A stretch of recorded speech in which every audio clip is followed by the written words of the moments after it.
देशात दिवसेंदिवस गुन्हेगारीच्या घटना घडत आहेत. अनैतिक संबंधातून हत्या, आत्महत्या तसेच बलात्काराच्या घटना समोर येत आहेत. त्यातच आता आणखी एक धक्कादायक घटना समोर आली आहे. एका व्यक्तीची हत्या केल्यानंतर बळजबरी अंतिम संस्कार केल्याच्या घटनेने एकच खळबळ उडाली आहे. यानंतर डॉक्टरांच्या पथकाने स्मशानभूमीतील अस्थी गोळा करून फॉरेन्सिक तपासणीसाठी पाठवली आहेत. यामध्ये DNA अहवाल तपासला जाईल. या धक्कादायक प्रकारात पीडित पक्ष इतका घाबरला होता की ते तक्रार देण्यासाठी 2 दिवस पोलीस स्टेशनमध्येही पोहोचले नाहीत.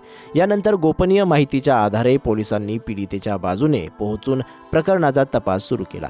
त्याचबरोबर पीडित कुटुंबाच्या घरी सुरक्षा पुरवण्यासाठी पोलीस बंदोबस्तही तैनात करण्यात आला आहे. पोलीस अधीक्षक अभिषेक तिवारी यांनी सांगितलं की ही घटना मोतीनगर पोलीस ठाणे हद्दीतील कनेरा गावाची आहे.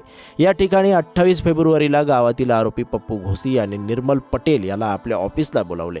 या ठिकाणी दोरीने त्याचे हातपाय बांधत त्याला मारहाण केली. यामध्ये पप्पूचे नातेवाईकही सहभागी होते.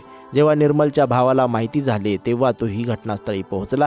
यानंतर निर्मलला सोडण्यासाठी सांगितले असता आरोपी पप्पूने पैसे मागितले. निर्मलचा भाऊ घरून पैसे घेऊन गेला. यानंतर तो निर्मलला घेऊन घरी पोहोचला. मात्र घरी आल्यावर त्याची तब्येत खराब झाली. यानंतर निर्मलला रुग्णालयात नेले असता उपचारादरम्यान त्याचा मृत्यू झाला.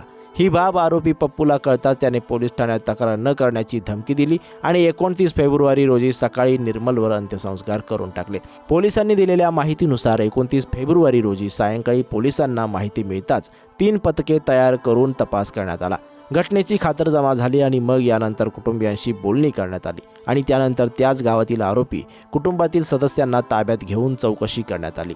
पोलिसांनी पप्पू घोसी, संजय घोसी, मस्ताराम घोसी, गगन ऋषी वसंत, उमेश घोसी, विजय गौर, संतोष पटेल, सुरेंद्र गौर, नितीश अहिरवार आणि करण पटेल यांच्याविरुद्ध कलम 302, 364 347 आणि इतर कलमांखाली गुन्हा दाखल केला आहे. मृतदेहावर आधीच अंत्यसंस्कार करण्यात आले होते. त्यामुळे जिल्हा रुग्णालयातील डॉक्टरांचे पथक स्मशानभूमीत पोहोचले. तेथून मृतदेहाची राख आणि हाडे गोळा करण्यात आली आणि ते मोतीनगर पोलीस ठाण्यात पाठवण्यात आले.